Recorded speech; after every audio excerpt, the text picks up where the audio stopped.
장입니다. 누가복음 7장 11절로 17절 말씀, 이민재 김경민 집사님 가정 나와서 성경 봉독해 주시겠습니다.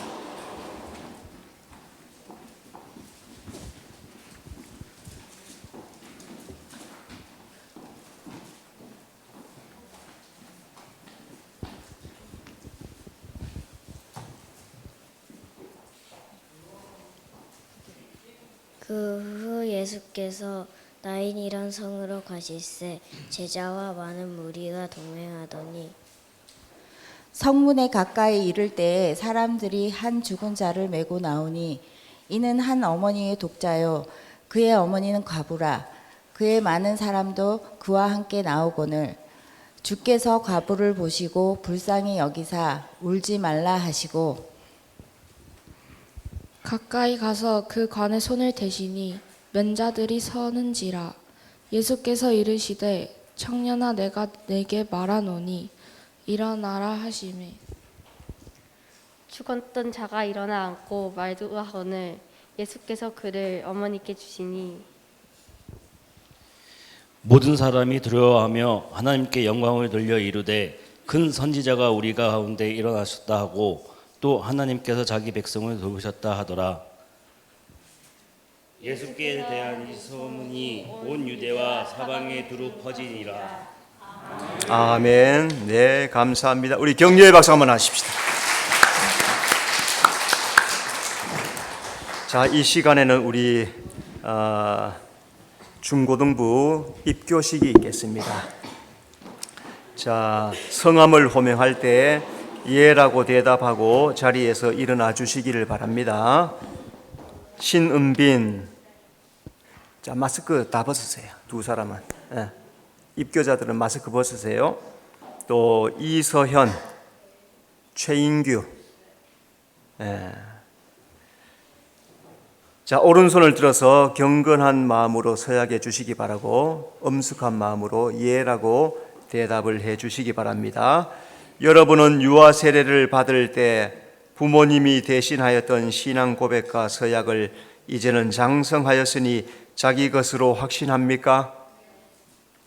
여러분은 전능하사 천지를 창조하신 하나님 아버지를 믿으며 그 독생자 우리 주 예수 그리스도와 그의 구원하여 주심을 믿고 성령을 믿음으로 삼위일체 되신 하나님을 확실히 믿습니까? 여러분은 예수 그리스도를 구주로 믿을 뿐만 아니라 그의 가르침과 생활의 모범을 따르기로 서약하십니까?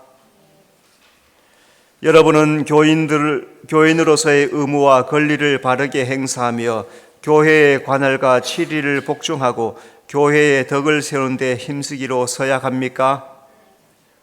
네, 손을 내리시기 바랍니다. 함께 기도합시다. 하나님 아버지 은혜 감사합니다. 오늘 부활주일 신은빈, 이서연, 최인규 중고등부 3명이 입교식을 거행합니다. 어렸을 때 부모님이 유아 세례 받게 하셔서 이제 장성하여서 자기의 신앙으로 나는 예수님을 나의 구주로 고백합니다. 고백하는 귀한 신앙을 고백함으로 입교하게 하시니 감사합니다. 이 아이들이 예수님을 구주로 영접함으로 말미암아서 구원을 받으며 성령의 은혜 가운데 살아가는 귀한 삶이 되도록 인도해 주시옵소서. 이제 이후로 말씀을 잘 배우게 하시고 주님의 생활의 모범을 잘 따르고 교회의 의무와 권리를 바르게 행사하며 또 교회의 덕을 세우는 데 힘을 쓰며 열심히 또 공부 잘하여서 하나님의 귀한 자녀들로 장성할 수 있도록 인도해 주시옵소서. 예수님 이름으로 기도드리옵나이다. 아멘. 이제 선포하겠습니다. 신은빈, 이서현, 최인규 이 세 사람은 대한예수교 장로회 수종교회 입교인 된 것을 내가 성부와 성자와 성령의 이름으로 선포하노라. 아멘. 이제는 주님 안에서 말씀 따라 믿음으로 잘 살아가는 우리 세 사람 되시길 바랍니다. 자리에 앉으시기 바랍니다. 찬양대.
아멘. 하나님께 영광의 박수 돌려드리겠습니다.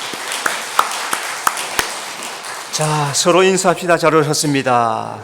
예수님 부활하셨습니다. 매년마다 부활절을 지내죠. 그런데 우리 심령 속에 부활의 기쁨을 항상 누릴 수 있는 것, 그건 참 귀한 은혜입니다. 오늘 슬픈 자를 위로하시는 예수님, 직접적인 예수님에 대한 부활의 말씀이기보다는 나인성 과부의 독자가 죽었다가 살아나는 그 말씀입니다. 그 말씀과 예수님의 부활을 연결해서 말씀하도록 하고, 이 독자의 부활은 예수님의 부활의 예표의 말씀이죠. 이렇게 미리 죽은 자를 살리심으로 예수님 부활하실 것이다 하는 것을 보여주는 말씀입니다. 그러므로 그런 개념을 가지고 말씀을 잘 들으시면 되겠습니다. 여러분, 세상에 문제가 없는 사람 있을까요? 또 슬픔이 없는 사람이 있습니까?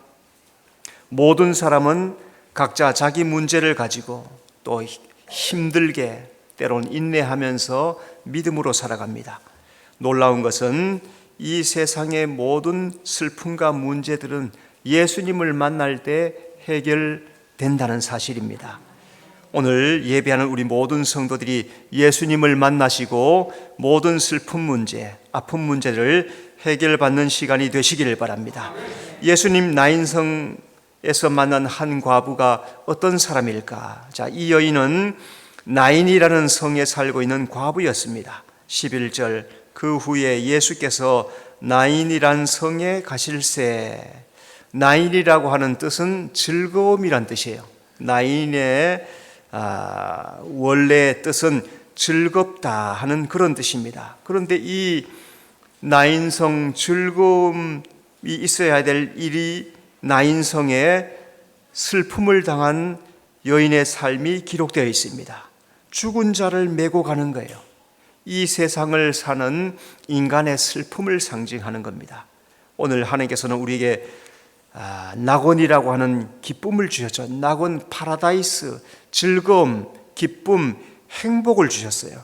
그런데 죄로 말미암아서 우리는 그 기쁨을 다 잃어버리고 슬픔 가운데, 고통 가운데 살아갑니다. 그럼에도 불구하고 예수님이 오셔서 우리에게 이 모든 슬픔을 예수님의 십자가와 부활로 회복해 주셔서 오늘 예수 믿는 우리는 이 땅에 슬픔이 많고 어려움이 많아도 그 속에서 하늘의 평안을 누리게 될 줄로 믿습니다.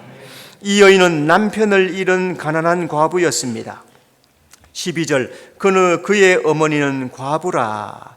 이 여자가 과부인 것은 영적으로 신랑 예수님이 없는 인생을 상징합니다.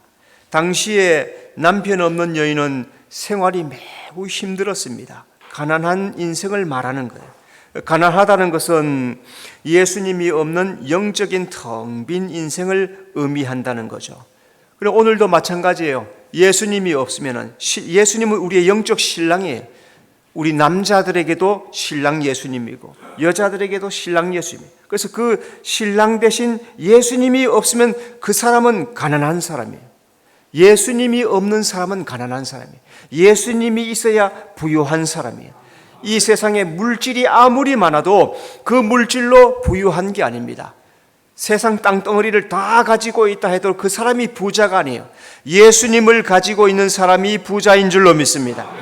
이 여인은 독자를 잃은 슬픈 과부였습니다. 12절, 이는 한 어머니의 독자요. 유대에서는 자녀가 하나님의 축복이요 부모의 큰 영광이었습니다. 그런데 이 여인에게는 독자뿐이었어요. 영적 열매가 없는 인생이란 거죠. 더 나아가서 이제 독자마저 잃어버렸어요. 남편도 잃어버리고 독자도 잃어버리고 이제 홀로 하나 남았단 말이에요. 이 말씀은 열매가 없는 슬픈 인생을 의미한다는 거죠. 인생의 열매는 성령 안에서 맺히는 겁니다. 오늘 우리가 성령의 인도를 따라 살아갈 때 성령의 열매가 맺힐 수 있는데 성령 없이 살아가면 열매를 맺을 수가 없다는 거죠. 나 하나밖에 존재할 수 없다는 것. 그런데 성령의 인도를 따르며 성령의 말씀을 따라 살아가면 열매 맺힌 삶을 살 수 있다는 거죠. 자, 또 이 여인은 많은 사람의 사랑을 받는 과부였습니다. 12절, 그 성에 많은 사람도 그와 함께 나거거늘. 자, 독자의 장례 행렬에 많은 사람이 따라 나왔다. 옆에 주변의 사람들이 그의 삶이 귀하다는 것을 잘 알았습니다. 신앙의 삶에 영향력을 끼치는 삶을 살았다는 거죠. 이 여인의 열심히 신앙생활하는 것들이 다른 사람들에게 큰 유익을 끼쳤다는 겁니다. 만약에 내가 아무와 관계하지 않고 살아가면은 요즘도 장례할 때 보면은 사람 없이 조용하게 지내는 수가 많죠. 물론 통제되어서 그런 것도 있겠지만 아는 사람이 없으면 그래요. 그런데 사람에게 친절을 베풀고 구제를 베풀고 덕을 많이 끼치게 되면 많이 모이게 되는 거죠. 이 여인의 아름다운 신앙의 행위를 말하는 거죠. 그래서 많은 사람들이 그와 함께 나왔더라 하는 겁니다. 우리가 하나님 앞에 갈 때 가져가는 것이 바로 신앙의 열매라는 거예요. 나의 신앙의 열매들이 주렁주렁 나와 함께 따라가느냐 하는 거죠. 오늘 이 땅에 우리의 수고와 헌신과 희생한 것 주님은 기억하신다는 것, 여러분 꼭 기억하면서 아름다운 신앙의 열매를 맺는 여러분의 삶이 되시기를 바랍니다. 예수님 가버나움 가까운 나인성 의도적으로 찾아가시는 겁니다. 그래서 예수님은 독자 잃은 과부를 어떻게 위로하는가 오늘 말씀을 통해서 먼저 첫째, 예수님은 이 여인을 불쌍히 여기며 위로하십니다. 자, 우리 13절 말씀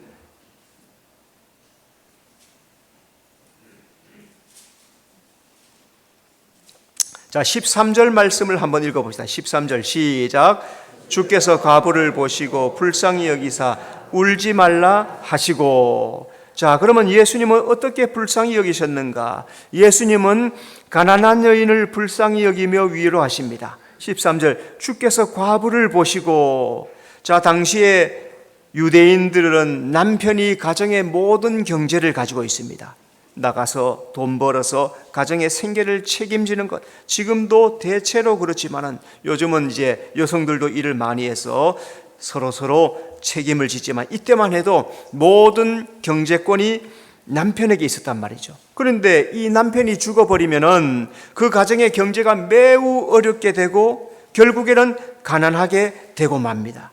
따라서 과부는 남편이 없는 가난한 인생이라는 거죠. 예수님은 과부된 인생, 가난하고 힘든 이 여인을 찾아와서 불쌍히 여기며 위로해 주십니다. 룻기에 보니까 나오미가 남편을 잃고 가난하게 되었습니다. 룻기 1장 3절 나오미의 남편 엘리멜렉이 죽고 베들레헴 살던 곳에 기근이 들었습니다. 이 가족은 살기 위해서 재산을 정리해서 모압으로 내려갑니다. 자, 성경이 말하는 기근은 인생의 고난을 말하는 거죠. 우리가 살 때 인생에는 고난이 따를 수 있다는 거죠. 자, 그런데 이 사람이 모압으로 내려갔다는 것은 베들레헴은 떡집을 말하고 떡집은 말씀을 말하는, 교회를 말하는 거예요. 그런데 어려움 왔다고 교회를 떠나가 버렸어요. 말씀을 떠나가 버렸어요. 이것은 믿음을 떠났다는 말씀이에요. 나오미 가정은 영적인 기근을 만났습니다. 결국에 모압에서 10년 살면서 믿음도 잃어버리고 가져갔던 재산 다 잃어버리고 가난하게 되었습니다. 할 수 없이 나오미는 며느리 하나 룻과 함께 다시 베들레헴으로 돌아옵니다. 이 베들레헴이 뭐라 그랬어요? 떡집이요, 말씀이요, 교회라 했죠. 그의 삶이 다시 믿음을 떠났던 베들레헴에 돌아오니까 거기서 보아스를 만나는, 보아스는 영적으로 예수님을 만나는 거예요. 오늘 우리가 예수 안에서 믿음의 삶을 살아갈 때 우리의 인생이 잘 되게 된다는 것 여러분 잘 기억하면서 오늘 내 삶이 가난하면 더욱더 믿음의 삶에 힘을 쓰고 예수님 꼭 붙잡고 살아가는 성도가 되어야 될 줄로 믿습니다. 예수님은 외로운 여인을 불쌍히 여기며 위로하십니다. 13절 불쌍히 여기사. 예수님이 이 여인은 남편을 잃은 외로운 과부인 것을 알았습니다. 게다가 하나뿐인 독자까지 잃은 슬픔당한 여인이라는 사실도 알았습니다. 그래서 예수님은 이 여인을 바라보셨고 그 여인을 바라보면서 불쌍히 여긴다. 이 불쌍히 여긴다는 것은 가슴이 찢어진다는 거예요. 예수님의 마음이 찢어지는 아픔이에요. 이 세상에 사람을 지을 때 이렇게 불쌍한 존재로 짓지 않았는데 죄 아래서 이렇게 불쌍하게 살아가니까 너무나 가슴이 찢어지는 그런 마음으로 이언을 위로하셨다, 그런 뜻입니다. 예수님은 목자 없는 양 같은 우리도 불쌍히 여기십니다. 마태복음 9장 36절, 무리를 보시고 불쌍히 여기시니 이는 그들이 목자 없는 양과 같이 고생하며 기진하므라. 예수님이 복음 전파할 때 수많은 사람들이 찾아 나옵니다. 예수님 눈에는 그들이 목자 없는 양과 같아 율법 아래 시달리며 로마의 압제에 시달리며 온전한 하나님을 만나지 못하고 어떻게 살아갈까, 배고프며 힘들며 그런 삶을 살아요. 예수님 눈에는 목자 없는 양같이 그렇게 외로운 사람들이 눈에 선하게 보이는 거죠. 마찬가지 오늘도 우리도 마찬가지예요. 오늘 우리는 예수님 눈앞에 목자 없는 양 같은 그런 존재이실 수밖에 없어요. 불쌍하게 보이고 슬퍼하며 외로워하며 괴로워하는 인생을 살아가는 우리를 주님께서는 이 외로운 여인을 불쌍히 여기며 바라보는 것처럼 오늘도 우리를 불쌍히 여기며 바라보신다는 거예요. 양이 언제 안전할 수 있습니까? 목자 안에 있을 때 안전한 거예요. 오늘 예수 믿는 우리는 예수님 안에 있을 때 안전하게 될 줄로 믿습니다. 그러니까 어떤 일이 있어도 목자를 떠나면 안 돼요. 양우리를 떠나가면 그때부터 뭐가 찾아옵니까? 양우리 안에 있어도 늑대가 찾아와서 사나운 짐승이 찾아와서 잡아먹어버리는데, 목자를 떠나면 이거는 완전히 주인 없는 자가 되는 거예요. 그러니까 다 집어가는 거예요. 그래서 절대로 우리는 교회를 떠나면 안 되고, 신앙을 떠나면 안 되고, 예수님을 떠나면 안 되고, 오직 예수님 붙잡고 살아가는 성도가 되어야 될 줄로 믿습니다. 예수님은 슬퍼하는 여인을 불쌍히 여기며 위로하십니다. 13절, 울지 말라 하시고, 운다는 것은 슬퍼하며 흐느끼는 것을 말해요. 이 여인은 아들 죽은 것이 슬퍼서 흐느끼며 웁니다. 예수님은 이 여인에 다가와서 울지 말라 말씀합니다. 이 말씀은 예수님은 우는 자의 울음, 슬픈 자의 슬픔을 그치게 하시는 분이다 하는 겁니다. 하나님은 우리를 웃게 하시는 분이십니다. 창세기 21장 6절, 사라가 이르되 하나님이 나를 웃게 하시니. 자, 슬픔과 울음의 원인이 뭘까요? 왜 슬퍼합니까? 우는 이유가 뭡니까? 죄와 사망이 가져왔어요. 죄와 사망이 우리에게 슬픔과 울음을 가져왔어요. 하나님은 슬퍼하는 사라에게 내가 너에게 아들을 주마 하니까 이 사라가 처음에 어떻게 반응합니까? 피식 웃어요. 피식. 웃기네. 왜요? 80이 넘었습니다. 90에 아기를 낳았단 말이죠. 80에도 내가 너에게 자녀를 주마. 비웃었어요. 80 아기를 어떻게 낳아? 89세가 되어서 하나님이 다시 찾아오셨습니다. 네가 내년에는 네 품에 아기를 안을 것이다. 정말로 웃기잖아요. 웃겨요. 웃겨. 웃기는 얘기예요. 89에 무슨 아기를 낳습니까? 그렇게 비웃었습니다. 그런데 결과가 어떻습니까? 90세 될 때 아기를 낳는 거예요. 하나님의 말씀을 믿지 못할 때는 말씀을 비웃어요. 이게 무슨 말씀? 이게 나하고 무슨 말씀? 근데 그 말씀이 내게 이루어지면 진짜로 그 말씀이 내게 이루어지면서 웃게 되는 거예요. 하나님은 우리에게 복을 주시고 은혜를 주시고 웃음을 주시는 분이세요.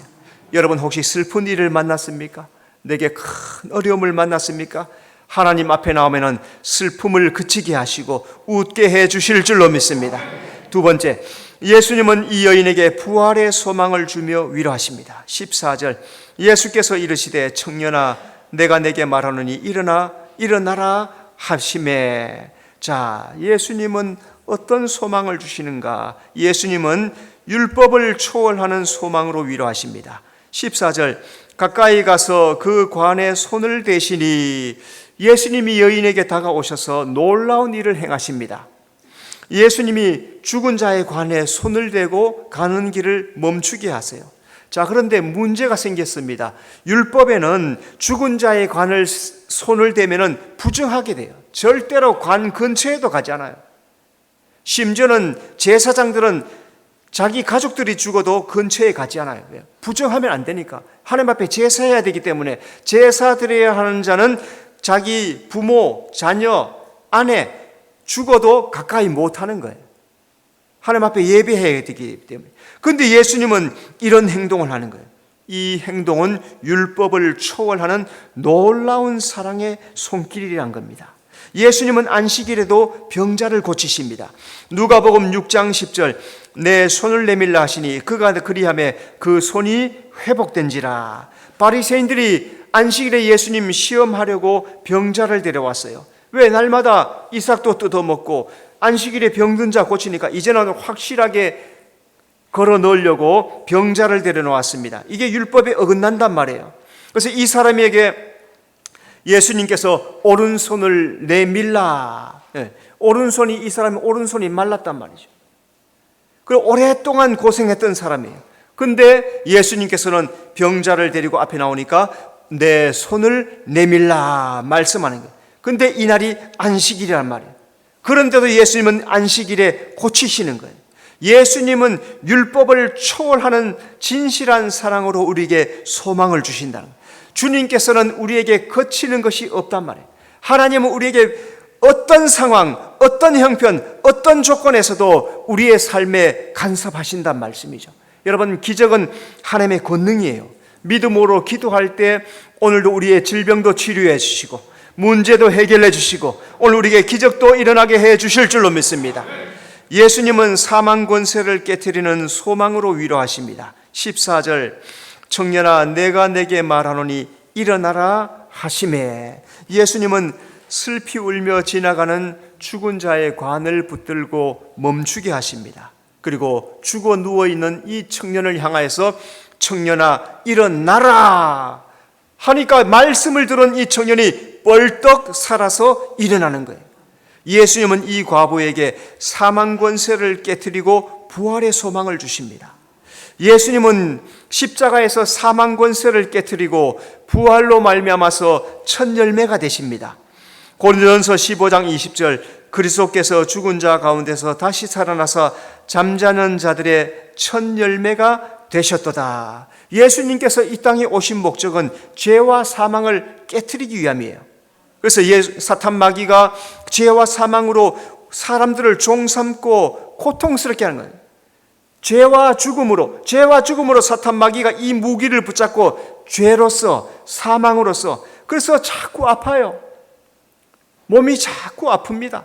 나이가 들수록 자꾸 아픈 데가 생겨요. 이게 죄 아래에 있기 때문에 그렇단 말이죠. 그러다가 결국에 때가 되면 죽어요. 이 사탄 마귀가 이런 권세를 가지고 이 세상을 고통스럽게 만든단 말이에요. 그런데 누구든지 예수 믿는 자는 죄와 사망 권세를 이기게 되는 거예요. 사탄 마귀의 권세도 이기게 되는 거예요. 그래서 부활의 소망으로 살게 되는 겁니다. 오늘 우리는 예수님의 부활의 능력 가운데 사는 존재, 죽음을 두려워하지 마십시오. 죽는 거, 죽으면 이사 가는 거예요. 오늘 나의 육체는 나의 영혼을 대변하는 그저 나의 영혼을 담는 그릇이에요.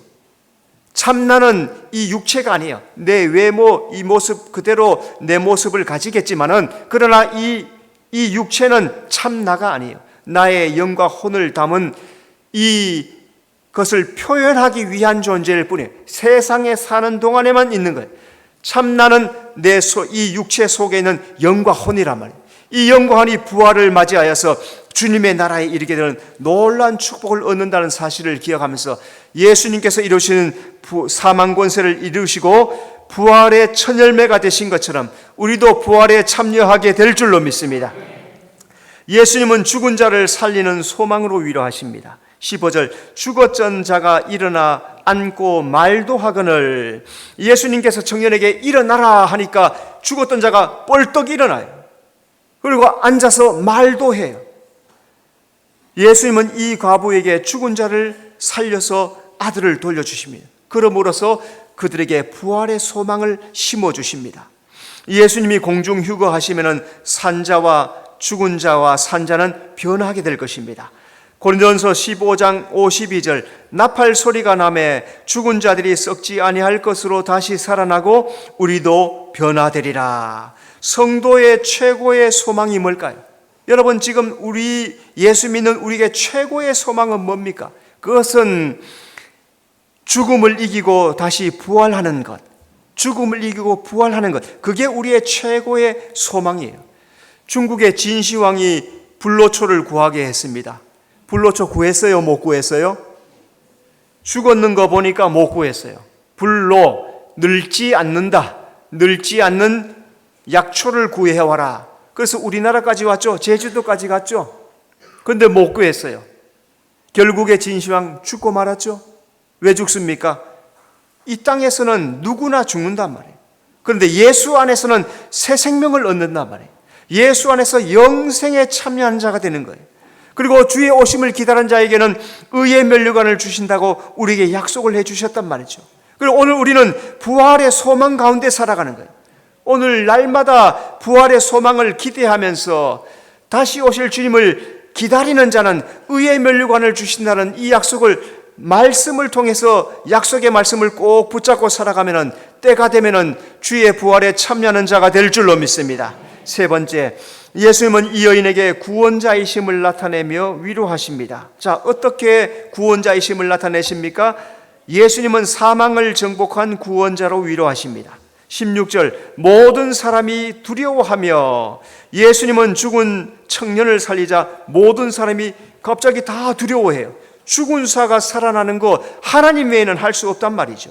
그런데 예수님은 죽은 청년을 살림으로써 사망을 정복한 구원자이심을 이 사망을 통하여서 나타내시는 겁니다.